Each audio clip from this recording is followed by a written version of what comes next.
5, 4, 3, 2, 1, top. Bonjour Judicaël Bouger, je suis très très heureuse de te recevoir. Tu es une des dernières auteurs sorties par Amazon Publishing, je crois, hein, Oui. et donc tu fais un peu partie de la même écurie que moi. Et donc, alors tu as un roman qui est sorti qui s'appelle L'anatomie du bonheur. Il est sorti le 3 avril cette année. Et un autre, il y a un mois à peu près, non 2 mois peut-être maintenant, Les Constantes du cœur, et c'est en fait le tome 2, d'après ce que j'ai cru Tout à fait. comprendre. Hein. Je n'ai lu que le tome 1 pour l'instant, mais voilà, pour te présenter en quelques mots, tu es médecin généraliste, Exactement. tu vis en Normandie, je crois, En Bretagne. en Bretagne, pardon. Il n'y a pas de souci. Non, l'anatomie du bonheur se passe en Normandie, c'est pour Ah ça. voilà, c'est pour ça, oui, voilà. Et tu as eu envie en 2016 d'écrire, alors tu vas nous expliquer pourquoi, d'écrire et de parler dans ton écriture de ton métier en même temps, et d'utiliser des anecdotes de ta vie professionnelle auxquelles tu es confrontée ou tu l'as été quand tu étais étudiante. Mais tu as tenu à ce que ce ne soit pas des documents, des essais ou des documentaires, mais bien de la fiction, Mhm. et même de la fiction avec des histoires d'amour passionnées. Voilà, c'est de la romance presque. Hein. On peut dire que ce sont des histoires d'amour dans le cadre d'externat de médecine. Moi, celui que j'ai lu, c'est ça, un genre de d'urgence. Hein, la série avec une histoire de passion amoureuse, parce qu'on a une héroïne principale. Voilà, donc tu vas nous expliquer tout à l'heure, voilà pour quelles raisons tu as eu envie d'écrire, mais tout d'abord, on va commencer tout de suite par le roman L'anatomie du bonheur, qui est le tome 1 de ta série. Je crois que le titre de la série, c'est Romy, d'ailleurs, du prénom de ton héroïne. Et tu vas peut-être, alors court, hein, un pitch, une petite phrase pour présenter ton roman. Bah, le roman, c'est l'histoire en fait d'une jeune étudiante en médecine, en cinquième année de médecine, qui est passionnée par ce qu'elle fait et très investie, et qui du coup s'apprête à faire un stage en fait qu'elle redoute, parce que c'est son premier stage en chirurgie, et c'est un stage qui est assez redouté parce qu'il y a une ambiance assez machiste en fait au sein du stage, et donc voilà, elle appréhende un peu ce stage-là. Donc voilà, elle arrive dans ce stage et c'est toute l'histoire en fait au cours de ce stage d'externat. Oui, il a une mauvaise réputation. C'est beaucoup machiste, c'est un milieu en fait d'hommes. Il y a encore Excuse-moi. peu de femmes chirurgiennes, ou il y en a quand même beaucoup, je crois, Non, ça se maintenant. Hein. féminise énormément en Oui, fait oui. maintenant, mais c'est vrai que la chirurgie est encore, enfin, notamment la chirurgie orthopédique où il faut quand même avoir des muscles, hein, c'est quand même encore assez masculin. Alors, donc, pourquoi est-ce que tu as décidé, alors que j'imagine que ton métier de médecin remplit ta vie largement, en plus tu as 3 enfants, donc tout à coup te mettre à écrire, comment c'est venu? Alors ça a été tout assez fortuit en fait. Bon, j'ai une ado à la maison qui lit beaucoup de romances ado, et donc pour pouvoir discuter un peu avec elle, je me suis mise à lire un peu les mêmes choses qu'elle en fait. Et puis bon, voilà, c'était assez plaisant après mes grosses journées en fait d'avoir quelque chose où on pouvait s'évader sans trop se prendre la tête. Et de mon côté, en fait, du fait de mon métier où je suis amenée à avoir pas mal de situations, j'ai mis des petites anecdotes comme ça par écrit, puis de fil en aiguille, j'en ai sorti des personnages, et puis après je me suis prise au jeu en faisant tout ça en cachette parce que j'avais bien honte de ce que je faisais. Et puis un jour, j'ai décidé de le faire lire à ma fille. Et puis après, voilà, c'est elle qui m'a poussée en fait à le mettre en ligne. Pourquoi honte? Ah, parce que c'est pas du tout parce que je n'y connais rien en fait, hein, enfin, en littérature, enfin, dans ce domaine-là en tout cas, et que du coup voilà, j'écrivais pour moi comme ça, juste pour me faire plaisir et pour essayer, et que je n'ai aucune prétention littéraire, et que du coup voilà, c'est plus pour me faire plaisir, et à aucun moment, enfin, je pensais jamais arriver voilà, à ce que à l'auto-édition en tout cas, Ah voilà. bah, c'est une belle histoire, mais je pense que en fait, c'est pas honte de ce que tu faisais. Voilà, tu redoutais un peu le retour peut-être, et Oui, puis ouais, et puis en fait au départ, j'ai pas fait ça pour être lue. J'ai vraiment fait ça pour moi, pour m'amuser, pour voir si j'étais capable de faire quelque chose tout simplement, parce que j'avais lu des romans un peu comme ça, et puis je me suis dit, oh bah tiens, finalement, est-ce que j'arriverais à sortir quelque chose en fait? Et quand j'ai fini mon premier tome, en fait, j'en ai parlé à ma fille, parce que jusque-là, je faisais tout comme en cachette. J'en ai parlé à ma fille, et puis c'est elle qui voilà, m'a dit: mais maman, tu sais qu'il y a des choses comme ça qui sont publiées, ce que je connaissais pas du tout. Oui, Il y a oui, des oui, choses c'est comme ça ça. qui sont publiées sur Internet. Elle m'a fait voir des choses, et puis je me suis dit: bon, bah, allez, je me Très lance. bien. Parle-nous de Romy. Comment est venu ce personnage, en fait? Romy, bah, c'est un peu, voilà, c'est une jeune étudiante qui est passionnée par ses études. Donc, du coup, bon, il y a, voilà, ça parle un peu de l'univers médical. Et c'est vrai que c'est un peu ça que je voulais faire découvrir, enfin, voilà, que je voulais raconter en tout cas au départ. Moi, j'ai adoré mes études, en fait. Donc, du coup, voilà, c'est quelque chose que j'avais envie de retranscrire Ça un se peu sent. via un personnage voilà, qui est assez naïf, qui découvre un peu tout de façon assez positive, qui voilà. Et donc, elle est sortie comme ça. Et puis après, je me suis dit, bon, bah, si je veux en faire une romance, il faut trouver quand même aussi en fait un personnage masculin. Et donc, bah, forcément, pour qu'il y ait une romance un peu, qu'on puisse aboutir à quelque chose, je me suis dit, où est-ce qu'il y a des hommes un peu virils? Et j'ai pensé justement à la chirurgie orthopédique. Donc voilà. Ah d'accord, voilà, ok. Oui, parce que le personnage masculin, Marco, Mmh. et c'est quand même, bon, déjà physiquement c'est l'homme idéal. Enfin, je veux dire, c'est Robert Redford, quoi. Robert Comment? Redford marié avec avec Paul Newman. Enfin, je veux dire, C'est ça. il a tout. On va le voir tout à l'heure parce que l'extrait que je vais lire, c'est justement l'arrivée de Marco. Mmh. Bon, hormis son côté un peu dragueur, un peu lourd, mais qui cache peut-être quelques Mmh. failles, voilà.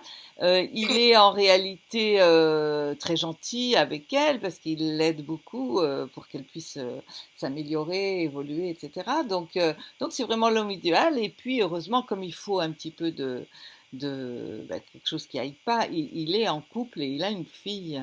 Donc Voilà. ça pose un problème. Et d'ailleurs, ça pose un problème aussi bien sûr au personnage féminin, à Romy, et au lecteur aussi, parce que Oui, finalement, Romy, c'est une jeune fille qui est très droite, qui a voilà. une haute idée de sa mission, qui est travailleuse, qui est toujours gentille, positive, comme tu disais tout à l'heure. Ouais. Elle n'aime pas les histoires, elle est là pour travailler. Mmh. Et puis, elle est très perturbée par sa rencontre Bah, amoureuse. voilà, elle se laisse en fait déborder par ses sentiments finalement, et tous les principes qu'elle pouvait avoir sont remis en cause justement par les sentiments qui se dévoilent au fur et à mesure en fait. Donc Oui, voilà, oui, c'est oui. la difficulté en fait de son histoire. Oui, oui, c'est ça. Et donc, bon, d'autant plus qu'ils ont mauvaise réputation, tous ces hommes de ce bloc-là chirurgical, et donc elle était bien prévenue avant, Ouais. et pendant Mmh, longtemps, elle pense que ce Marco est mmh. seulement voilà, un prédateur, en fait. Il joue beaucoup, et puis bon, finalement il s'avère que voilà, Bon, ça évolue. oui, ça Mmh. évolue. Bon, alors il y a aussi d'autres personnages masculins autour, Ouais, bien sûr. Bon, et heureusement, il y a la copine à qui on raconte tout, il y a le pardon. copain avec qui, voilà.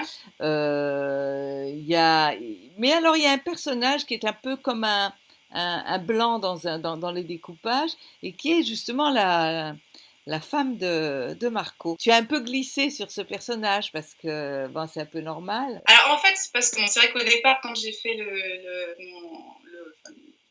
l'écrit, hein, c'était un écrit qui était assez gros. Et en fait, quand donc il a été publié chez Amazon, il y a eu quand même des révisions éditoriales où il y a eu plein de scènes de coupées en fait Ah, aussi. d'accord, d'accord, je comprends mieux. D'accord. Mm, Donc Delphine, elle est un peu devenue. Et c'est vrai que pour qu'on s'intéresse peut-être à l'histoire et mm, qu'on aime plus Romy, il fallait peut-être pas trop s'attarder sur Delphine. Si on mm, reste dans mm. le cadre d'une romance, voilà. Ouais, Hein, ouais, parce tout à que fait. sinon après ça devient un autre type de Voilà, roman. tout à fait. Je vais se Alors, concentrer sur les deux. oui, Mm. oui. Donc, comment est-ce que tu élabores tes personnages en fait au départ? Comment ils se sont construits ces personnages? Donc, grosso modo, pour simplifier, Romy et Marco, quoi. Voilà. Bah, en fait, ça a été vraiment totalement par hasard, parce que comme je te disais, en fait, c'est un truc que j'ai fait en cachette pour essayer voilà, de faire mon petit boui-boui entre guillemets. Et donc, c'est venu un peu au fur et à mesure en fonction de ce qui se passait dans ma journée, de l'inspiration du jour. Quand j'ai vraiment pris la décision de faire un truc pour essayer d'aboutir à quelque chose, voilà, j'avais le début, j'avais la fin. Et puis après, bah, tout est venu J'ai mis un an quand même à tout Ben oui. potasser. Voilà, et donc tout est venu au fur et à mesure avec des idées que de temps en temps je retravaillais, que je repassais. Voilà, j'avais pas de plan précis en fait. C'est vraiment, j'ai tout fait un peu à l'aveugle en découvrant un peu ce que c'était tout Mais ça. Et là, quand puis, en fait, je t'ai posé la question sur les personnages et tu me réponds sur le plan du roman, en fait, ah oui, sur la excuse-moi. construction. Non, non, non, non. Les Mais c'est peut-être personnages, parce que pour toi, c'est tellement mêlé, alors peut-être personnage et... ouais, je te disais, moi j'y connais rien en fait dans Oui, mais... l'écriture, hein, et j'ai vraiment fait au feeling. Tout est venu au fur et à mesure sans que j'élabore quoi que ce soit. Et puis voilà, c'était un peu la découverte pour moi. Donc voilà, Donc, au fur et à mesure que l'histoire se déroulait, ton personnage se construisait. évolué. Exactement. Voilà. Ouais, ouais, il est construit au départ. En fait, c'est au fur et à mesure que ça s'est construit en fonction de ce qui se passait, de l'inspiration du jour que je pouvais avoir, de ce que ça pouvait donner et si ça marchait ou pas. Et oui. Mais alors, quand est-ce que tu écris? Parce que j'imagine que ton boulot doit te prendre. Comment tu t'organises au Alors, niveau du temps? pour l'anatomie du bonheur, ça a été très compliqué parce que, comme je te disais, je le faisais en cachette. Donc, en fait, il fallait qu'il y ait personne chez moi. C'était soit le soir, soit quand les enfants étaient à l'école et que moi j'avais un peu de temps. Enfin, c'était un peu particulier. Maintenant, en fait, donc, enfin, mes proches en tout cas sont au courant. J'écris dès qu'effectivement j'ai du temps. Alors c'est en vacances ou effectivement le soir. C'est vrai que j'ai pas forcément énormément le temps et je veux que ça reste surtout un loisir en fait. Je le fais vraiment quand j'ai envie et je me mets pas de pression par rapport à ça. C'est vraiment du loisir, du pur plaisir en fait. Parce que tu travailles toujours en cabinet comme médecin Oui, ou... Oui, ouais, oui, ouais, ouais, ouais. d'accord, Enfin, voilà, je suis médecin généraliste, donc c'est mon activité principale. Voilà, l'écriture pour moi c'est comme si je faisais du tricot. oui, oui, oui, oui. C'est mon petit loisir. Du patin à roulettes, enfin, tu te détends, quoi. Voilà, oui, oui, ben Exactement. oui. Ouais, ouais. Oui, ben C'est mon moyen de m'évader un peu en c'est fait. une évasion, c'est évident. Exactement. Oui, oui, Ouais. oui. Donc, alors la difficulté, ça a dû être quand même d'arriver à tricoter. Ben, tu parlais de tricot tout à l'heure, c'est tout à fait ça, hein, d'arriver à tricoter entre le réel, les Ouais. anecdotes, Mm. tes souvenirs d'étudiante, Ouais. et puis ce que tu as imaginé, qui n'est pas le Ouais. réel, qui est donc toute la passion amoureuse. Alors, comment tu as fait pour Bah, Oui, c'est ça en fait qui justement a été assez passionnant dans l'aventure, hein, c'est que du coup au départ j'ai plutôt mis des petites anecdotes en fait que j'avais pu voir ou voilà entendre ou parce que bon, il y a aussi beaucoup de ragots à l'hôpital, oui, hein, oui. donc, et puis après voilà j'ai laissé parler un peu l'imagination et puis bah c'est parti, voilà il y a des jours où j'étais plus inventif Prolixe. que d'autres, hein, et voilà et je me suis laissée un peu aller en fonction des jours, hein, comme je te disais, parce que ça j'ai mis du temps et puis de temps en temps je relisais des passages en me disant bah non ça c'est nul, j'enlève tout, et puis je reprenais, et puis je remettais autre chose et puis je changeais certaines choses. Bon, voilà, c'était vraiment très aléatoire finalement. J'y allais au feeling. D'accord, d'accord. Ben, en tout cas, le travail que tu as fait après, parce qu'en fait, finalement, il y avait un foisonnement, d'après ce que je crois comprendre, un Ouais. foisonnement de beaucoup de choses qui étaient entremêlées entre les personnages, le réel et ton imaginaire, et puis ensuite un énorme travail de restructuration de tout ça, Ouais. de Ouais. coupure, voilà, d'organisation. Et ben finalement, le produit à l'arrivée, il est hyper structuré, hein. En plus, il y a eu des révisions éditoriales donc avec, parce qu'Emily m'avait contacté pour Amazon et donc elle m'a proposé de travailler avec Laurent Bédonis, ce qui a été un vrai plaisir en fait. Et c'est là où effectivement on a aussi restructuré un peu tout ça pour que ce soit plus carré. Oui, oui, oui, oui, oui, ben, oui. En tout cas, c'est super. Je sais pas comment il était avant, je suis sûre que c'était déjà super.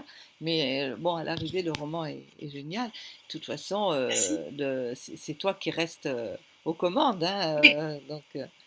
alors, est-ce qu'il y a des points communs quand même? Parce que je me suis demandé si Romy, il y avait beaucoup de toi quand tu étais étudiante. Oh, il y a forcément une partie de moi, hein, bien évidemment. Après, bon, c'est pas moi, bien évidemment, ça reste une fiction, hein, mais c'est vrai qu'il y a forcément une partie de moi dans le sens où, bon, voilà, mes stages, je les ai toujours abordés aussi, moi, de façon assez positive. Je suis assez avide de connaissances et je suis passionnée, j'étais passionnée en tout cas par mes études. Donc forcément, dans son investissement au niveau des stages et tout ça, bon, il y a une petite partie de moi qui ressort. Après, sur l'histoire d'amour en elle-même, non. Oui, mais en tout cas, tout le côté de la jeune fille, extrêmement, effectivement, comme tu dis, positive, mais aussi un côté candide.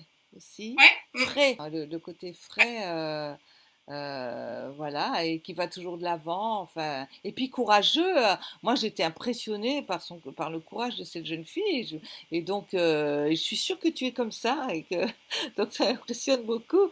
Et oui, J'essaye de voilà de voir le positif dans le quotidien et surtout voilà je suis à la recherche du bonheur au quotidien et c'est vrai moi alors, probablement une déformation professionnelle aussi parce que c'est vrai qu'on côtoie aussi beaucoup de malheurs et beaucoup de choses oui, difficiles en fait dans notre profession, ce qui fait qu'on a besoin aussi de se raccrocher certainement à des choses positives et que moi j'essaye beaucoup de relativiser en me disant qu'on a quand même beaucoup de chance en fait quand on est en bonne santé, que tout va bien, qu'on a plein de enfin moi j'ai 3 enfants, un métier enfin voilà qui me passionne donc je m'estime très heureuse et donc voilà, ça aide beaucoup à relativiser et à voir les choses sous un angle assez positif. En fait. oui, de toute façon, tu serais pas très utile si tu te mettais à fondre en larmes à chaque Exact. malheur. Tu Ça pourrais pas m'arrive hein, aider. des fois que je suis très empathique, mais Oui, il faut voilà l'équilibre entre l'empathie et insuffler ce positivisme aux autres parce que ouais, si ouais, tu l'as pas, tu peux rien leur ouais. donner. En tout cas, mais les études de médecine c'est quand même très difficile. Enfin bon, moi je suis aussi admirative des gens qui font C'est voilà des surtout une études de médecine. passion, à vrai dire, en fait. Alors, c'est vrai que la première année, en fait, enfin, les années de concours, en fait, sont des années difficiles. Après, c'est des études qui sont. C'est bon, il y a du travail, on va pas dire le contraire, mais dès la quatrième année, on est déjà à mi-temps à l'hôpital. Dès la sixième année, enfin septième année, on est à temps plein en fait employé à l'hôpital, donc il y a beaucoup de pratiques en fait à parallèle qui fait que c'est on est vite dans le bain et en fait on est vite entraîné par cette passion en fait. Donc Oui, oui. moi mes études j'en garde un très très bon souvenir, je suis très nostalgique même de mes études parce que j'ai trouvé ça vraiment ouais très positif, très une bonne période de ma vie. C'était de découvrir en fait sans arrêt, puisque tu as dit que tu étais avide de connaissances, donc j'imagine que c'était ça, découvrir chaque fois, tous les jours quelque chose. Et la richesse des relations en fait avec les patients, en fait, c'est cette communication qu'on a on est amené, voilà, enfin, notamment en tant que médecin généraliste, à être le confident de beaucoup de gens. Et ça, c'est hyper passionnant, quoi. Vraiment, c'est Oui, de suivre des familles. Enfin, voilà, c'est quelque chose moi, c'est ma raison d'aller au boulot, quoi. oui, oui, oui, d'accord. Mais ça dépasse le cadre des études, ça c'est toute ta vie en fait. Ouais, tout à fait. Ouais, Oui. ouais, voilà, c'est les relations aux autres, en fait, qui je trouve, apportent énormément. En fait. Ouais. Ce qui est très réussi dans ton roman, je trouve, c'est la description des moments bah, de nuit, pas de garde, mais de nuit où ils doivent travailler, où ils doivent recevoir des gens et faire des opérations, etc. Et puis, ce qui suit ce travail intense vers 2, 3, 4 heures du matin, quand ils décident d'arrêter parce qu'ils sont trop fatigués pour continuer, de toute façon, ils feraient mal, donc ils reportent au lendemain ce qui arrive. Et cette ambiance où on prend un café, une cigarette, où on se repose, Mm. mais voilà, c'est ça le courage aussi, hein, c'est le courage de cet inconfort physique Ouais, ouais. difficile. Et en fait, tout cet esprit carabin qui permet aussi d'évacuer en fait toutes les choses difficiles qui ont pu être gérées au cours de la journée. Et c'est vrai qu'il y a un humour carabin qui peut-être est difficile à comprendre quand on n'est pas dans le milieu parce qu'il peut paraître cruel, mais c'est pas ça en fait. C'est vraiment une façon d'évacuer en fait. Et on rit peut-être des fois un peu de tout, mais tout en gardant un certain respect de toute façon en tant que médecin. Mais c'est vrai qu'il y a ce besoin d'évacuer et qu'effectivement sur les soirées qu'on peut voir par exemple en médecine, il y a des fois où effectivement il y a des excès. Mais voilà, ce qui est nécessaire, je pense, pour pouvoir garder un peu justement la Oui, tête sur les une épaules. soupape de sécurité, Ouais, ouais, parce il faut défouler tout ça aussi, il faut que ça sorte. Ça peut pas, ouais, sinon vous implosez, sinon à la fin. Alors ouais. donc, je vais me faire plaisir, je vais lire un extrait Ah, merci. et je vais lire le passage où Marco entre dans la vie de Romy. Donc c'est son premier jour de stage. Elle a Mm. fait une tournée avec le grand patron. Il y a eu un staff de débriefing. Et puis tout d'un coup, Marco, arrête-moi si je me trompe, c'est un interne, c'est ça?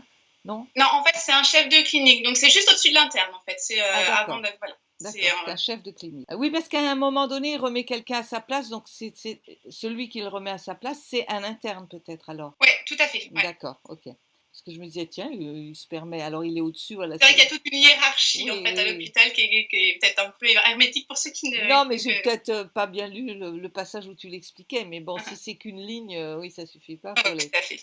Alors, à la fin du staff, la salle se vide et on nous autorise à prendre congé.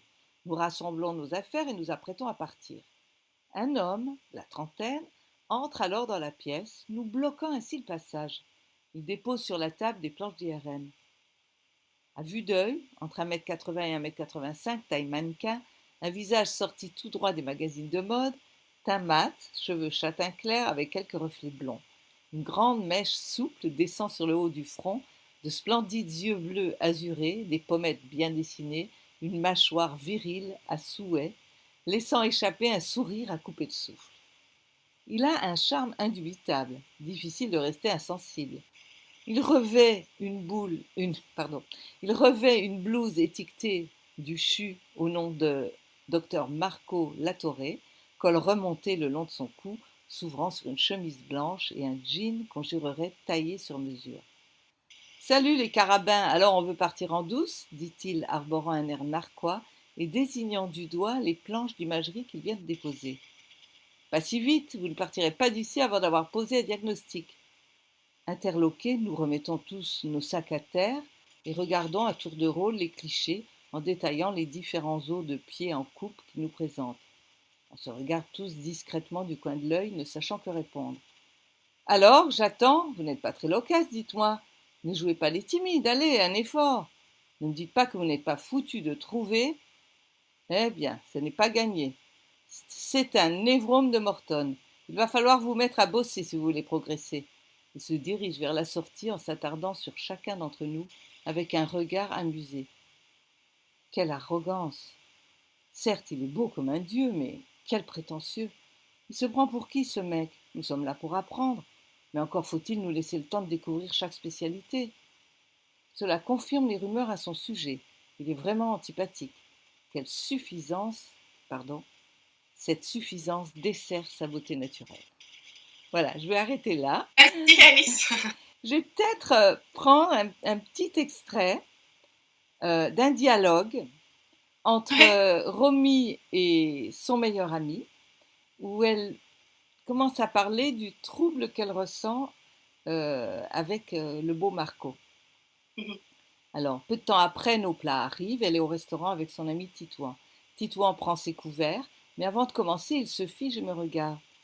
Alors, vas-tu me dire ce qui te tracasse, ma douce? Il me fixe sans sourciller, attendant patiemment que je me décide. Je ne sais pas trop par où commencer. J'hésite à me livrer et il le comprend tout de suite. Hé, Romy, c'est moi, Titouan, tu te rappelles? Je suis ton ami, ton confident, ton frère. Tu sais bien que tu peux tout me dire. Je sais. Je n'ose toujours pas me lancer. Titouan prend une bouchée de ses lasagnes, pendant que je triture avec ma fourchette mes penne au pesto. Je soupire sans relever la tête. Je vois bien qu'il y a quelque chose qui tourne pas rond, et je n'aime pas te voir comme ça. Si tu souhaites pas m'en parler, je le respecte, mais... Non, c'est pas ça. Alors quoi, nom d'un chien? On se connaît suffisamment. Titouan semble aussi inquiet qu'agacé. C'est une histoire de cœur? Plus ou moins. Qui est l'heureux élu? Malheureusement, j'aurais préféré que rien n'arrive. Bon, quel est l'enfoiré qui t'a mise dans cet état? En tout cas, sache qu'il ne te mérite pas et qu'il ne sait pas à côté de quoi il passe. Non, c'est pas ça, c'est moi. Oh mince, tu me promets que tu ne me jugeras pas. Enfin, Romy, quelle question. Je n'arrête pas de penser à un homme plus âgé et en couple. Voilà. Et c'est réciproque. C'est compliqué. C'est un séducteur. Il me trouble. Voilà, je vais arrêter là. Ça fait drôle d'entendre un extrait comme ça. Bon, en tout cas, on a bien l'ambiance et on a le personnage principal, enfin l'amoureux, quoi. Voilà. Donc, donc, tu vas peut-être nous parler maintenant de comment s'est passé finalement ton rapport à l'auto-édition. Comment ça s'est déroulé tout ça, en fait? Donc, tu as publié à la suite du conseil de ta fille en voilà, auto-édition. En fait, j'ai découvert KDP parce que je ne connaissais pas du tout. Donc, je me suis lancée sur KDP et puis en sachant pas du tout ce que ça allait donner d'ailleurs. Hein. Et puis bon, finalement, j'ai eu quelques exemplaires qui se sont vendus. Et puis voilà, après, au bout d'un mois, finalement, il y a Emeline qui m'a contactée pour me proposer en fait. Emeline, c'est l'éditrice de. Voilà. Amazon pour Amazon me Publishing France, hein, qui publishing, n'a pardon, rien ouais. à voir avec l'auto-édition. Voilà, et c'est là après où du coup elle m'a proposé en fait ben voilà, de faire un projet en fait avec Amazon Publishing, et, à mon grand étonnement d'ailleurs. Et voilà, ça a été une super aventure et je la remercie encore Donc, elle avait énormément. lu l'Anatomie du bonheur? Alors ça s'appelait ma prochaine livraison de bonheur, en fait, ça s'appelait à l'époque, et elle l'avait lu effectivement, et comme c'était une romance qui se passait dans un milieu hospitalier et que c'est quelque chose qui était susceptible effectivement de plaire, en fait, elle m'a contactée en fait tout simplement, effectivement, et puis voilà, après, donc finalement, voilà, j'ai publié sur KDP, puis un mois après, j'ai eu la grosse surprise en fait d'être contactée par Amazon Publishing, donc finalement, j'ai pas trop eu le temps De de réaliser. réaliser que voilà, ça a été vraiment une super Ah oui, aventure, c'est et voilà, c'est super. que du positif. Et voilà, c'est vraiment Oui, oui, ça s'est passé génial. très vite, c'est génial. Bah, écoute, tu le mérites bien. Mais dis-moi, donc, était écrit, mais pas du tout sous, finalement, enfin, pratiquement pas sous la forme actuelle, en fait. Est-ce que tu Ouais. as écrit un nouveau roman pour Amazon Publishing ou est-ce que, voilà, c'est ça que j'arrive pas à comprendre. Ah non, c'était en fait non, non, ma prochaine livraison de bonheur, donc c'était l'ébauche entre guillemets Voilà, de l'anatomie d'accord, du bonheur, qui a été retravaillée avec des révisions éditoriales avec Laurent Bettoni pour donner en fait l'anatomie du bonheur. En d'accord, fait. d'accord, je comprends mieux. C'est le même roman en fait, hein, sauf qu'il a D'accord, été bien condensé. d'accord. Et le 2, tu l'as écrit après? Ouais, voilà, parce qu'en fait, sur le premier, enfin, quand Emmeline m'a proposé de faire un projet en fait avec Amazon, elle m'a dit qu'elle aimerait bien partir sur 2 tomes D'accord. pour que ça ne se finisse pas comme ça, effectivement, parce qu'elle trouvait ça trop abrupt. Et donc Moi, bah, j'aime voilà, après, beaucoup la fin. J'aime beaucoup la comme, fin. Et alors, ouais, en même temps, j'ai envie de savoir, bien sûr, bon, je ne veux pas spoiler, donc j'ai envie de savoir passe. voilà ce qui va se passer après. Mais en même temps, j'ai été un peu déçue de savoir, parce que du coup, on sait quelque chose en sachant qu'il y a un deuxième tome. Voilà, tout à fait. Ouais, ouais. Donc quelque part, ça m'a un peu déçue parce que j'ai adoré cette fin parce que pour moi, c'était un petit peu, si tu veux, malgré tout, bah, elle est, bon, non, je ne peux pas le dire, mais bon, il y a une espèce d'impasse à la fin. En fait, c'est comme ça que je l'avais écrit au début, effectivement. Quand je l'ai publié en auto-édition sur KDP, ça se finissait comme ça, point. Oui, oui, Et oui. donc après, c'est effectivement quand Il y a une impasse morale, je dirais. Il y a une impasse morale et qui ne peut se résoudre que comme tu avais fait. À mon avis, c'était le bon choix. Parce qu'après, rattraper ça, ça veut dire faire une entorse à la morale, quelque part. Enfin, la grande morale, hein, pas une morale avec un petit M. Donc, je sais ouais. pas. Enfin, à mon avis, voilà. Mais bon, moi, je suis un petit peu, tu sais, Non, non, bah après, voilà, faut je suis un peu comme redécouvrir. Romy, en fait, avant qu'elle Mais rencontre Marco. comment? Avant qu'elle ne rencontre Marco. Voilà. Alors, tu écris quoi en ce moment? Tu continues à écrire? Oui, ouais, ouais, tout à fait. Alors après, en tout cas, j'ai plein d'idées, donc c'est pareil, comme je te dis, moi, comme je suis un petit peu bordélique, ça part un peu dans tous les sens. Donc j'ai plein de choses effectivement qui partent à droite à gauche, et puis après, voilà, je suis pour le moment, voilà, j'ai discuté de certaines choses avec Emmeline, et on attend en fait de voir un peu comment évoluent les choses. Il y a rien de concret pour Oui, le oui, moment. oui, oui, oui. De toute façon, J'ai plein il d'idées. y a toujours l'auto-édition Ouais, tout à fait. et il y a plein d'éditeurs aussi. Donc, Oui, tout à voilà, fait. Ah ouais, tu ouais, auras ouais. le choix. Alors, donc, est-ce que tu pourrais, on va bientôt terminer, clore cet entretien qui était très agréable et je voulais savoir si avant de partir, tu voudrais nous donner enfin, donner à des gens qui t'écoutent un conseil ou un truc ou une recette ou quelque chose. De se lancer, parce qu'effectivement, enfin voilà, si jamais moi je pensais un jour pouvoir me lancer dans ce genre d'aventure, parce que déjà j'ai pas fait des études littéraires, hein, et donc et j'ai voilà un petit truc qui a germé et puis qui finalement est devenu en fait une super aventure. Donc si j'ai qu'un conseil à donner aux gens, c'est que quand ils ont en fait l'envie de faire quelque chose, d'y aller. Et puis après, de toute façon, on n'a pas à regretter, ça marche tant mieux, ça marche pas, c'est toujours une expérience supplémentaire et que voilà, moi j'aime bien découvrir plein d'univers différents et je trouve que c'est toujours des expériences qui nous apportent énormément de choses. Donc voilà, je pense que mon conseil ce serait lancez-vous si vous avez des choses à faire pour profiter et puis voilà, prendre tout ce qu'il y a à prendre. C'est un conseil qui revient souvent dans la bouche des autres lorsqu'ils sont passés par Oui, la phase auto-édition, ouais, en fait, parce que c'est finalement des gens très positifs en général, ouais, et mm, voilà, qui ont réussi un jour à se pousser et à se lancer, mm, et à oser. Et donc, ouais. c'est vrai que c'est le conseil qui revient souvent. Donc, bon, ben Oui, voilà, puis il y a plus c'est qu'à une le suivre. chance en fait, c'est vraiment une chance de pouvoir découvrir d'autres choses en fait, donc ça vaut vraiment le coup. Et puis même si effectivement ça marche pas ou quoi que ce soit, ça reste toujours une expérience qui ne peut qu'apporter des choses de toute façon, donc Mais oui. on n'a rien Puis à perdre à le faire. marcher, ça veut pas dire grand-chose. Effectivement, il ne faut pas le faire pour devenir millionnaire, ça c'est clair. Exactement. Voilà. Mais c'est C'est le pour se faire plaisir plaisir en fait. voilà, se faire plaisir à écrire. La récompense est déjà dans l'écriture. Et Exactement. puis de voir son livre sur Amazon, Oui, que tout le monde peut acheter et tout, c'est déjà génial. Et donc, oui, ouais, c'est ça, oser en fait.